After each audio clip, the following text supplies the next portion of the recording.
Hey guys, let's talk about why finding the right spouse is the ultimate life hack.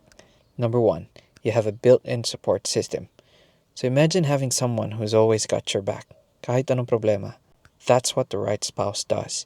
They give you emotional stability and help you handle life's ups and downs. Number two, teamwork.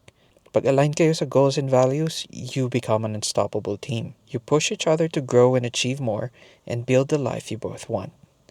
Number three, you're not doing it all alone. Life's easier pag may kasama ka sa responsibilities. Imagine chores, bills, or even career goals. Parang may teammate ka na lagi kang sasaluhin. Number four, money goals. Dalawang income mas maganda kaysa sa isa, di ba? Pag financially responsible yung spouse mo, mas madaling mag-save, mag-invest, at mag-plan for the future. Number five, healthier and happier.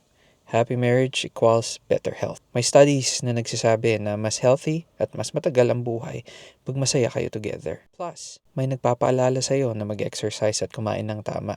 Number 6, life is just more fun. Sino bang gusto mong kasama sa mga adventures, wins, or kahit sa mga days that you are down? Yung spouse mo dapat yung best friend mo rin. Life is just better when you're laughing and crying together.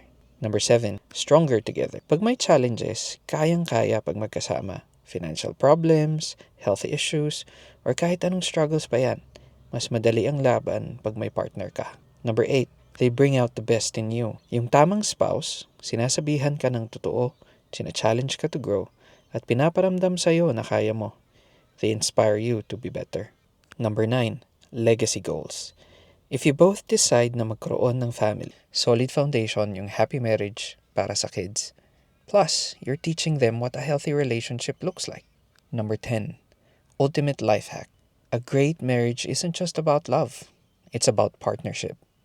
Parang cheat code sa life. Mas masaya, mas fulfilling, at mas successful kayo together. Pero syempre, hindi lang basta swertehan yan. Dapat alam mo rin kung sino yung tama para sa'yo. At pag nakita mo na, alagaan mo. Pag nakasama mo yung tamang tao, para kang nag-level up in the game of life.